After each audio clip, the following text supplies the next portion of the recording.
خبر شامل کرتے ہیں بہاول نگر منچن آباد جنرل رپورٹر شرافت علی عباسی کی رپورٹ کے مطابق بہاول نگر رفیق شاہ چوک میں اغوا کے بعد بچے کو قتل کرنے کے معاملے میں پولیس کے عدم تعاون پر ورثاء کا شدید احتجاج جاری۔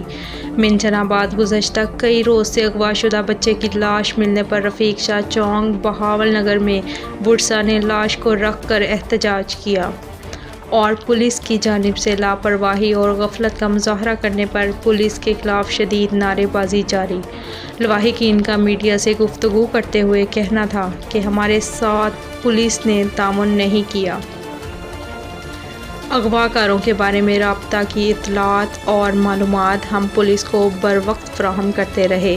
اگر پولیس اس معاملے کو سیریس اور سنگین نوعیت کا سمجھتی تو ہمارا بچہ زندہ بچ سکتا تھا۔ ہم نے اغوا برائے تاوان کی رقم بھی دی، لیکن پھر بھی ظالموں نے ہمارے بچے کو مار ڈالا۔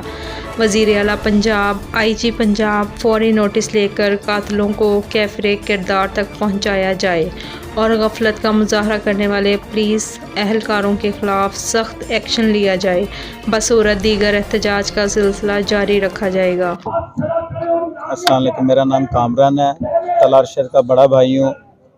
میرا بھائی 17 تاریخ کو تقریباً 1:15 بجے گھر سے باہر نکلتا ہے موٹر سائیکل پہ، اور وہ مدنی کی طرف جاتا ہوا پایا جاتا ہے۔ اس کے بعد اس کا نمبر بند ہو جاتا ہے اور اس کا کوئی پتہ نہیں ہوتا۔ ہمیں تقریباً 4 ساڑھے 4 بجے پتہ چلتا ہے کہ اس کا نمبر بند ہے، تو ہم پہلے یاروں دوستوں میں پتہ کیا۔ اس کے بعد ہم سب لوگ تھانے آ گئے۔ تھانے آ کے ہم نے ایک اپلیکیشن دی۔ اس کے بعد پولیس نے کہا جی ابھی آ جاتا ہے، ادھر گیا ہوگا ینگ لڑکا، کہاں جائے گا۔ اس کے بعد ہم نے تقریباً 8-9 بجے FIR درج کروا دی۔ وہ بھی یہ میرا کزن ہے، وکیل ہے، اس کو میں ساتھ لے کے گیا، اس نے FIR درج کروا دی۔ اس کے بعد نعمت کوکنگ آئل، کیونکہ نعمت کوکنگ آئل سے بنا ہر کھانا ہے اپنائیت اور غذائیت سے بھرا۔ اس میں شامل وٹامن A اور D3، رکھے آپ کی صحت کا خیال۔ نعمت کوکنگ آئل، کیونکہ نعمت ہے زندگی۔